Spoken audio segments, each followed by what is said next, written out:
Continuação da leitura do livro 20.000 Léguas Submarinas, do autor Júlio Verne. Capítulo 6. Continuação. Era a oportunidade que o comandante Farragut resolveu aproveitar. Deu as ordens. Abraham Lincoln avança a baixa velocidade, prudentemente, para não acordar o adversário. Desligou as caldeiras a cerca de 300 metros do animal e se pôs à deriva. Ninguém respirava a bordo. Reinava um silêncio profundo na coberta.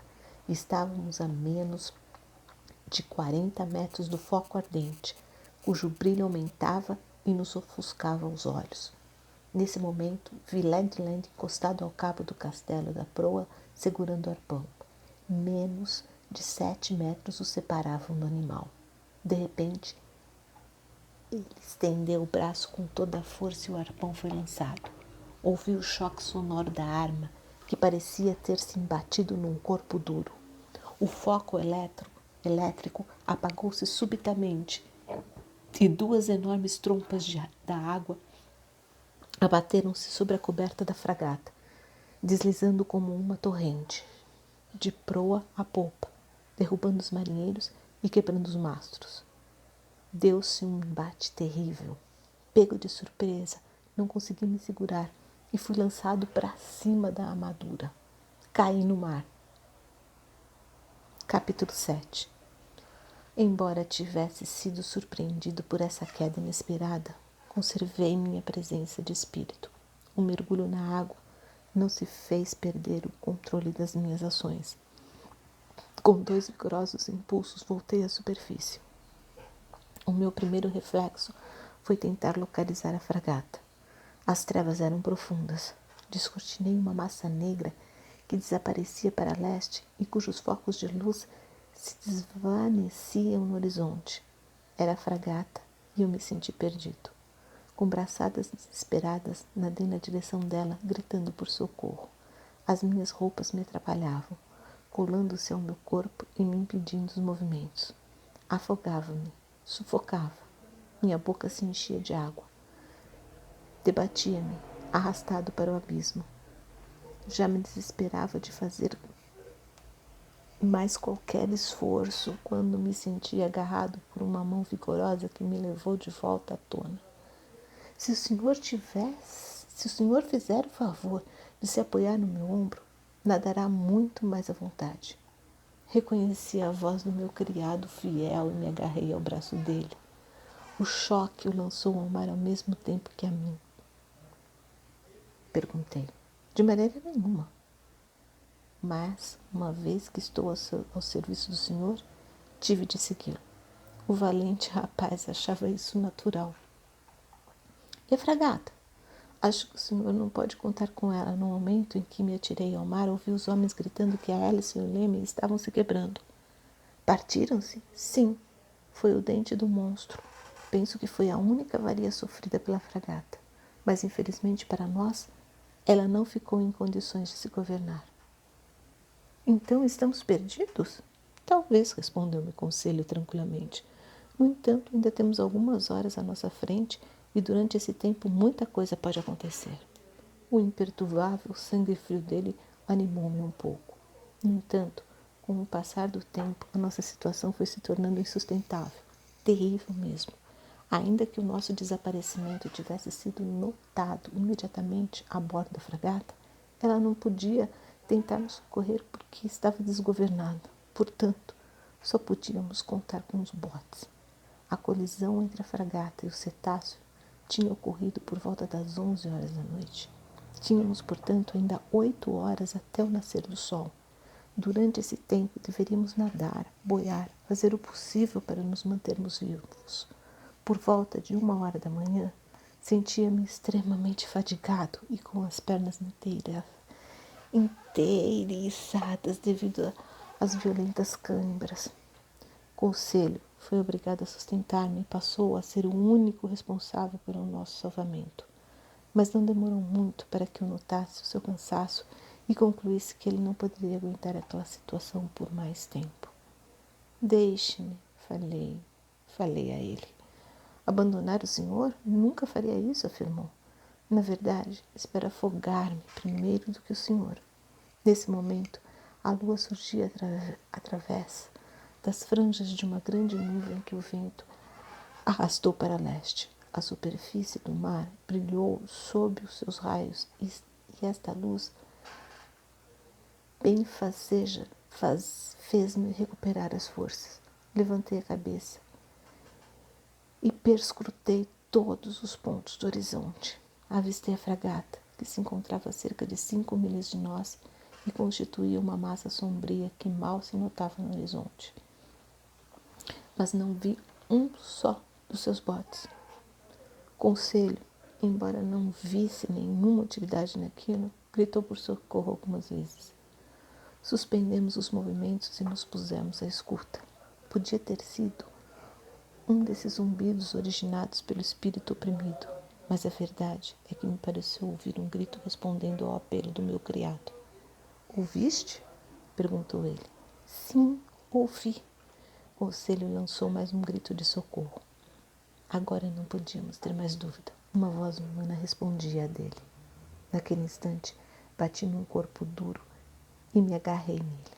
Senti que era arrastado, que me puxavam até a superfície. O peito se me aliviava e desmaiei. Recuperei rapidamente os sentidos e entreabri os olhos. Conselho, murmurei. O senhor chamou? Vi a voz dele. Naquele momento, aos últimos raios da lua que desaparecia no horizonte, distingui um rosto que não era do meu criado. Ned? Exclamei. Em pessoa, professor. Você também foi tirado ao mar? Fui, mas tive mais sorte que o senhor, porque quase imediatamente encontrei um escolho flutuante e me agarrei. Um escolho? Ou, para dizer melhor, agarrei-me ao nosso narval. Ao monstro? Nele mesmo. Agora sei porque o meu arpão não conseguiu furar-lhe a pele. É que este animal, Sr. Aronnax, é feito de chapa de aço. Subi de imediato ao ponto mais elevado do objeto, semi-submerso que nos servia de refúgio. Bati-lhe com o pé. Tratava-se evidentemente de um corpo duro, impenetrável, e não da substância mole característica dos mamíferos marinhos. O dorso escuro que nos suportava era liso e polido. Ao ser tocado, produzia um som metálico. Não podia haver mais dúvida. O animal, um monstro, um fenômeno que tinha intrigado todo o mundo científico, agitado e transtornado a imaginação dos marinheiros dos dois hemisférios, era algo ainda mais espantoso, porque tinha sido feito pela mão do homem. A descoberta da existência do ser mais fabuloso e mais mitológico não teria surpreendido mais a minha inteligência. Que venha do Criador tudo o que é prodigioso, espera-se, mas encontrar de repente, diante dos nossos olhos, o impossível realizado misteriosamente pelo homem, confunde as ideias. E, no entanto, era verdade. Encontrávamos estendidos sobre o dorso de uma espécie de submarino, com a forma, tanto quanto pude perceber, de um imenso peixe. A opinião de Ned a respeito dele era certa. Conselho e eu fomos obrigados a concordar com ele que o animal era feito de chapa de aço. Mas, então, disse eu, este aparelho deve encerrar um mecanismo de locomoção e uma tripulação para manobrá-lo. Evidentemente, respondeu o arpoador. Embora haja mais ou menos 3 horas que estou aqui e ainda não vi sinal de vida nele. Ainda não se moveu? Não, Sr. Aronnax. Deixa-se embalar ao sabor das ondas, mas não se move.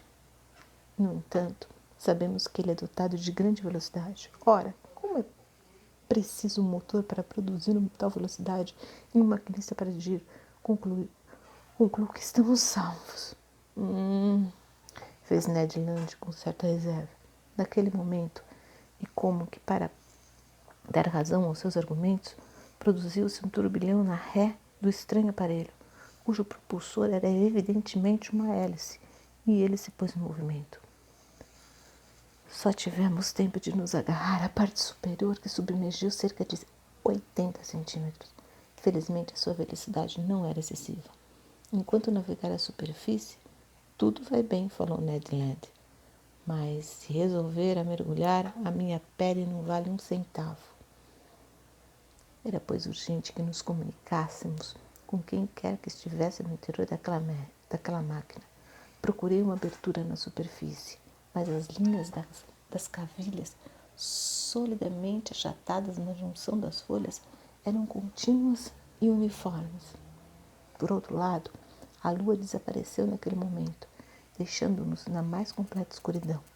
Tínhamos de esperar pelo amanhecer do dia para tentarmos entrar naquele barco submarino. Por volta das 4 horas da madrugada, a velocidade do aparelho aumentou. A muito custo, resistimos àquele vertiginoso andamento, pois as ondas batiam-nos em cheio. Ned encontrou uma grande argola fixa na parte superior do casco e nos agarramos a ela. Enfim, o dia rompeu.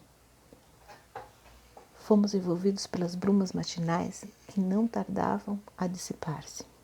Preparava-me para proceder a um exame atento do casco, que formava na parte superior uma espécie de plataforma horizontal, quando o senti submergindo. Com 1000 diabos! Gritou Ned Land, batendo com o pé no casco. Abram, seus marinheiros pouco hospitaleiros. Porém, era difícil que o fissem no meio dos ruídos produzidos pelo barulho da hélice. Felizmente, o movimento da imersão parou. De repente, ouvimos o som do manuseamento de ferros no interior do barco. Abriu-se uma chapa e surgiu um homem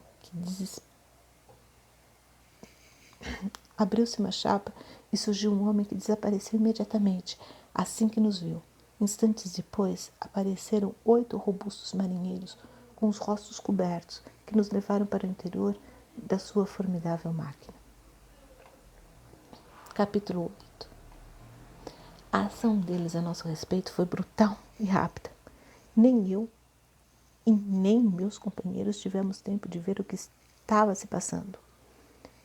Ao ser introduzido naquela prisão flutuante, senti um calafrio percorrer-me todo o corpo. Quem seria aquela gente? Sem dúvida seriam piratas de unir nova espécie que exploravam os mares à sua maneira? Assim que a estreita abertura se fechou atrás de nós, ficamos envolvidos pela mais profunda escuridão. Os meus olhos, habituados à claridade exterior, nada conseguiam distinguir. Senti os meus pés nus descerem os degraus de uma escada de ferro. Ned Land e Conselho seguiam-me, seguros pelos homens estranhos. No fundo da escada, abriu-se uma porta que se fechou imediatamente após sermos empurrados através dela. Estávamos prisioneiros. Onde? Não podíamos nem imaginar. Tudo era escuro, mas de um escuro tão absoluto que, passados alguns minutos, os meus olhos ainda não tinham vislumbrado nenhum desses raios intermitentes que flutuam nas noites mais profundas. Ned Land começou a ficar afobado e passou a dizer impropérios contra os nossos carcereiros. Não se exalte, Ned, aconselhei. Pode agravar a situação com esses excessos inúteis. Devem estar nos ouvindo. Tentemos saber onde estamos. Comecei a tatear à minha volta. Dei alguns passos e esbarrei no que me pareceu ser uma parede de ferro feita por grandes chapas cavilhadas. Ao me virar, bati numa mesa de madeira, junto da qual se encontravam alguns bancos alinhados. O soalho da nossa sala estava coberto por uma esteira que abafava o ruído dos passos. As paredes nuas não revelavam o mínimo vestígio de porta ou de janela. Conselho, fazendo uma meia volta em sentido inverso, foi juntar-se a mim e nos reunimos no meio daquela cabine que devia ter uns 6 metros quadrados de comprimento por 3 de largura. Quanto à sua altura, embora fosse um homem alto, Ned Land não conseguia alcançar-lhe o teto. Decorrida meia hora sem que a situação se alterasse, passamos de repente da mais profunda escuridão para a claridade mais intensa. A nossa prisão foi subitamente iluminada e ficou tão claro o ambiente que quase não pude suportar-lhe o brilho. Pela intensidade de sua claridade, reconheci a luz elétrica que produzia à volta do submarino aquele deslumbrante fenômeno de fosforescência. Depois de ter cerrado as pálpebras involuntariamente, quando as abri de novo, vi que a luz provinha de uma espécie de globo despolido preso na parte superior da sala. Pouco tempo depois que a luz foi acesa, escutamos um ruído de ferrolhos. A porta abriu-se e apareceram 2 homens. Um deles era um indivíduo comum. Quanto ao outro, merece uma descrição mais pormenorizada. Reconhecia-se facilmente as suas qualidades dominantes, confiança em si próprio, porque a cabeça se erguia com nobreza sobre o arco formado pela linha de seus ombros e os olhos negros refletiam segurança. Era um homem calmo, pois a sua pele, mais pálida do que corada, deixava transparecer a tranquilidade do sangue. Era um indivíduo enérgico e demonstrava isso pela rápida contração dos músculos superciliares. E, finalmente, era um ser corajoso, porque a sua respiração profunda detonava grande expansão vital. Acrescentarei que aquele homem era arrogante, pois o seu olhar firme e calmo parecia refletir os mais altos pensamentos e que de todo este conjunto de homogeneidade das expressões, dos gestos do corpo e do rosto, ressaltava uma indiscutível franqueza. Senti-me involuntariamente tranquilo e antevi algo de bom em sua presença. Quanto à sua idade, eu não poderia dizer se tinha 35 ou 50 anos.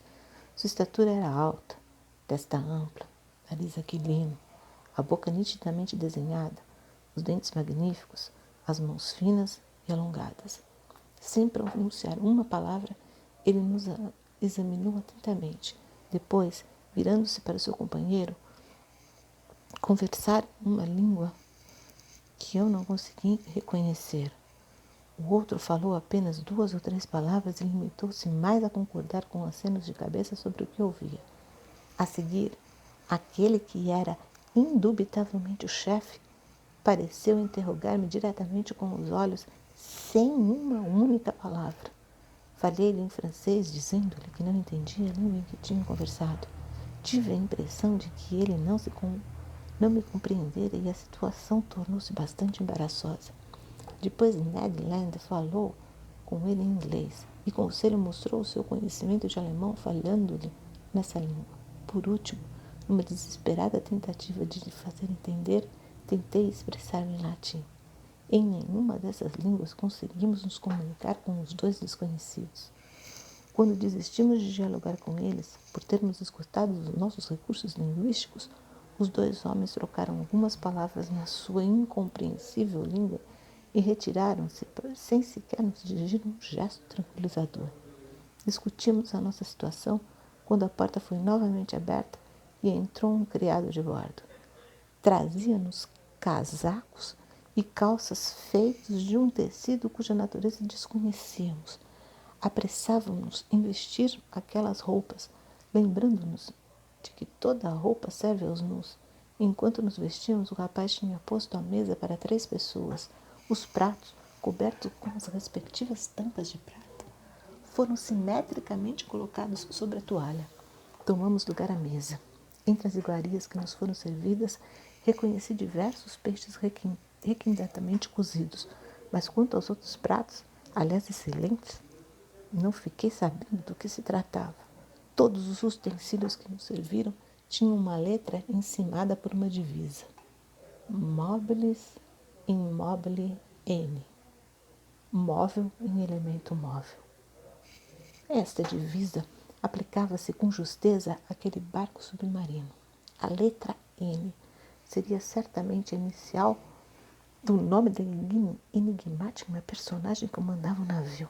Satisfeita a nossa fome, a necessidade de dormir se fazia imediata, como reação natural depois da infindável noite em que tínhamos lutado contra a morte.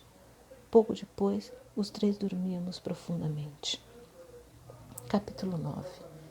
Ignoro qual foi a duração do nosso sono, mas deve ter sido longo, pois ao acordarmos, nos sentimos completamente recuperados das fadigas. Fui o primeiro a despertar.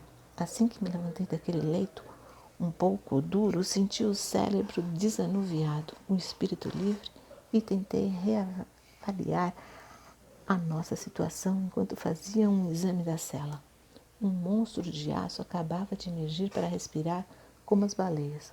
Logo que oxigenei os pulmões com ar puro, procurei descobrir o condutor que fazia chegar até nós aquela corrente benfazeja e não tardei a encontrá-lo. Por cima da porta havia um orifício de ventilação que deixava passar uma coluna de ar fresco, renovando assim a atmosfera saturada da cela.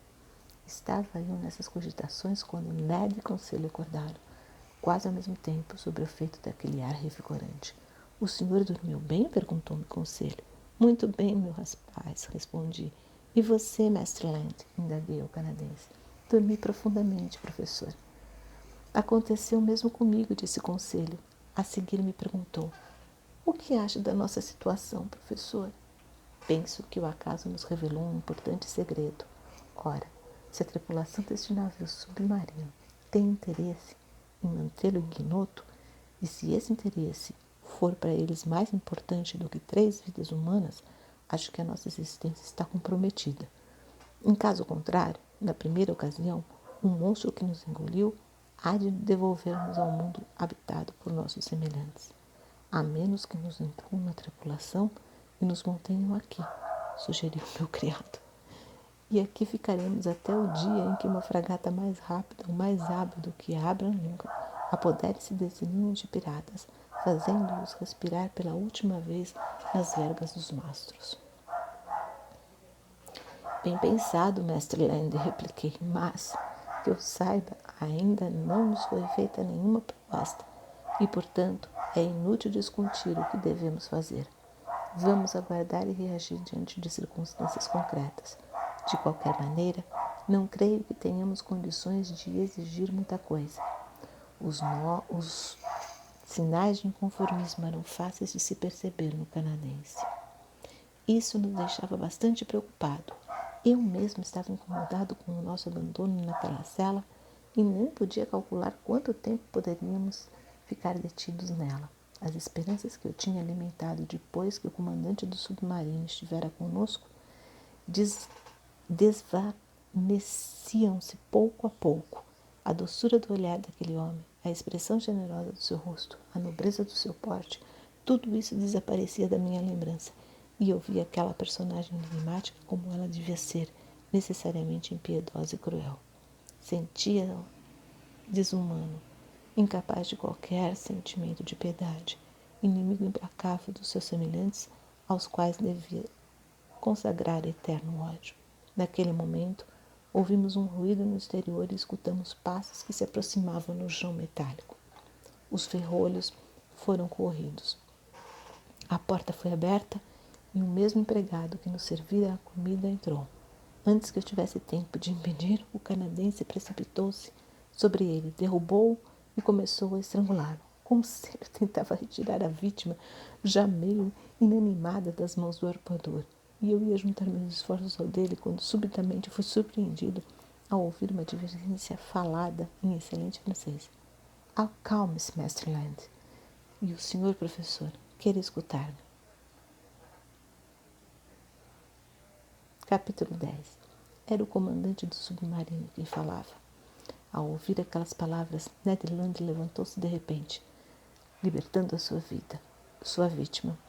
A um sinal do amo, pois fora ele quem as pronunciara, o rapaz saiu cambaleando. Conselho e eu, quietos e mudos, aguardávamos receosos a sequência da cena. O comandante, apoiado no canto da mesa, de braços cruzados, observava-nos com muita atenção. Hesitaria em falar? Estaria arrependido das palavras que pronunciara em francês? Passados alguns instantes do silêncio, que nenhum de nós pensou em quebrar, ele começou a falar com voz calma e penetrante. Meus senhores, falo corretamente francês, inglês, alemão e latim. Poderia ter respondido em primeira visita as palavras de vocês. No entanto, quis conhecê-los primeiro para depois refletir sobre a atitude que tomaria a seu respeito. Os 3 disseram as mesmas coisas e me forneceram as suas identidades. Sei agora que o acaso trouxe ao meu barco o Sr. Pierre Aronnax, professor de História Natural do Museu de Paris e encarregado de uma missão científica no estrangeiro. Conselho ao seu criado e Ned Land, canadense e arpoador da fragata Abraham Lincoln da Marinha dos Estados Unidos da América. Inclinei-me em sinal de concordância. Ele realmente entendera tudo o que falávamos. Continuou seu discurso após uma breve pausa. O senhor deve pensar que tardia em voltar à presença de vocês, dirigiu-se diretamente a mim. Que, conhecidas as suas identidades, eu quis pensar maduramente sobre o destino que lhes daria. Hesitei muito. As mais desagradáveis circunstâncias colocaram vocês na presença de um homem que rompeu com a humanidade. Enfim, devo dizer que vocês vieram perturbar a minha solitária existência. Involuntariamente, disse eu. Involuntariamente, repetiu o desconhecido, elevando um pouco a voz. Foi involuntariamente que o Abraham Lincoln andou me perseguindo por todos os mares? Foi involuntariamente que vocês embarcaram nessa fragata? Foi involuntariamente que dispararam aquelas balas contra o meu barco? Foi involuntariamente que Ned Land me atingiu com seu arpão? Percebi nas palavras dele uma irritação mal contida, mas eu tinha uma resposta natural para suas recriminações. Ideia. O senhor certamente ignora as discussões que houve na América e na Europa por sua causa. Desconhece que diversos acidentes provocados pelos choques com seu submarino alvoroçaram a opinião pública dos dois continentes. Não sabe as inumerosas hipóteses com as quais se tentou esclarecer o inexplicável fenômeno de que o senhor é o único a ter o segredo. Saiba, porém, que ao persegui-lo até o Pacífico, a Abraham Lincoln julgava caçar um poderoso monstro marinho de cuja presença era preciso livrar o oceano. Um leve sorriso aflorou nos lábios do comandante e ele disse num tom mais calmo: Senhor Aronnax, ousa afirmar que a sua fragata não teria igualmente perseguido e bombardeado um submarino ou um monstro? Essa pergunta embaraçou-me, pois eu tinha certeza de que o comandante Farragut não teria hesitado, pois considerava o seu dever destruir um barco como aquele, quer seja um narval gigante. Diante do meu silêncio, ele falou: Compreende, portanto, que tenho todo o direito de considerá-los como inimigos? Propositadamente, ainda deixei de responder, pois de nada serve discutir uma proposição quando a força pode destruir os melhores argumentos que se tem. Hesitei muito tempo, continuou o comandante. Nada me obrigava a dar-lhes hospitalidade. Se ia desembaraçar-me de vocês, não tinha qualquer interesse em voltar a vê-los. Era só mandar levá-los para a plataforma do meu barco, mergulhar e esquecer que tinha existido. Mas não era esse o meu direito? Talvez fosse o direito de um selvagem, respondi, mas não o de um homem civilizado. Senhor Aronnax, replicou ele com vivacidade, não sou aquilo que se chama de um homem civilizado. Rompi com toda a sociedade por motivos que só eu posso apreciar. Portanto, não obedeço às suas regras e convido-o que nunca mais as invoque em minha presença. Essas palavras foram ditas pausadamente. Um raio de cólera e desprezo iluminou seus olhos e eu adivinhei em que sua vida um passado extraordinário. Não só se tinha colocado à margem das leis humanas, como se tornara independente, livre na mais rigorosa acepção da palavra, fora de qualquer ataque. Quem ousaria persegui-lo até o fundo dos mares? Que navio resistiria ao choque de um barco submarino? Que casco, por mais espesso que fosse, suportaria os golpes de seu esporão? Nenhum homem lhe podia pedir contas de seus atos. Deus, se é que acreditasse nele e sua consciência, se a tivesse, eram os únicos juízos que poderiam depender. Após um longo silêncio, o comandante continuou a falar. Portanto, hesitei muito, mas pensei que o meu interesse pode-se harmonizar com aquela piedade natural a que todo homem tem direito. Continuarão a bordo, já que a fatalidade os colocou aqui. Serão livres, mas em troca dessa liberdade, aliás relativa, exijo uma única condição: a promessa de que irão cumpri-la o suficiente para mim. A sua condição é daquelas que um homem honesto pode aceitar, comandante. Perguntei-lhe. Aqui está ela.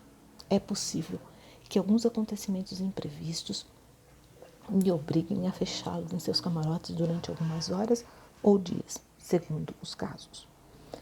Desejando nunca usar a força, espero de vocês a mais completa obediência. Ao agir assim, isento-os de toda a responsabilidade, liberto-os completamente de quaisquer comprometimentos com os meus atos. Aceitam essa condição? Portanto, passavam-se a bordo coisas mais ou menos estranhas que não deviam ser presenciadas por pessoas que não estivessem à margem da sociedade. Entre as surpresas que o futuro me reserva, essa seria certamente das maiores.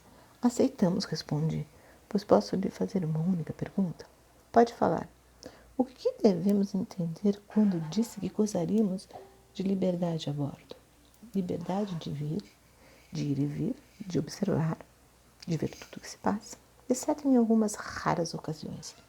As palavras dele deixavam bem claro que não poderíamos fazer qualquer tentativa de fuga. Isso poderia se tornar possível para nós quando o submarino se aproximasse de alguma costa. Essa liberdade não é suficiente para nós, comandante. Falhei-lhe usando a fraqueza que julgava lhe dever.